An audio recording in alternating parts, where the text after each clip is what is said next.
কাজ করতেছিলাম বাসায়, হঠাৎ করে রং করতেছিলাম, তখন আমার বন্ধুরা এসে ব্যানার দেখালো যে এখান থেকে চলে যেতে হবে। তখন আমি চলে যাওয়ার সময় তখন যে পাশে বসে থাকা লুডুস খাচ্ছিল, তাই লুডুসটা আমরা চ্যাঙ্গা মারলাম, ল্যাং মারলাম, সে হুড়মুড়ে লুডুস নিয়ে পড়ে গেল। তখন সে আমাকে ধরার জন্য ভালোটা স্প্রিংয়ের লাঠি ব্যবহার করলো। হঠাৎ করে গাড়ির সামনে এসে দাঁড়ালো, দাঁড়ানোর সঙ্গে সঙ্গে দেখা যাচ্ছে যে কি আমরা মেশিন থেকে এমন একটা সুইচ টিপ নিলাম, সে অটোমেটিক বান্ধা পড়ে গেল। তার জন্য মানুষ কি না করে, অলৌকিক শক্তি কায়দায় যে কায়দায় বাঁচা যায় সেই কায়দায় বাঁচার জন্য মানুষ টেকনিক অবলম্বন করে। তার ভিতর থেকে হঠাৎ করে একটা কড়ি বেরোয়, হঠাৎ করে দেখা যাচ্ছে পাখা গজিয়ে গেছে, সেই পাখা দিয়ে অটোমেটিক আকাশে উঠতে লাগলো। অটোমেটিক দেখতে লাগলো যে কোথায় তারা পালিয়েছে। এমন ভালো করে দেখে এক জায়গায় পালিয়ে আছে, তখন সেখান থেকে ধা করলো। তখন দৌড়াতে কোথাও ধরতে পারছে না, দৌড়ে যেয়ে দেখছে একটা বারোটা বেলুনের উপরে উঠলো। উঠার সঙ্গে সেই বেলুনে ব্যায়াম তুলে চলে গেলে হাউন, তাহলে লিস্ট কি হবে?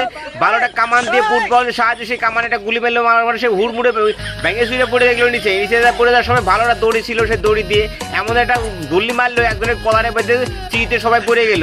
পড়ে যাওয়ার সঙ্গে একটা কলা দিলে, কলা জ্যাঙা মানুষের কলা সেই ধরলো, ধরার সঙ্গে সঙ্গে একটা গালতে শীষ দিল, শীষ দেওয়ার সঙ্গে সঙ্গে দেখা যাচ্ছে হুলু মানুষ একে দড়ি ধরলো,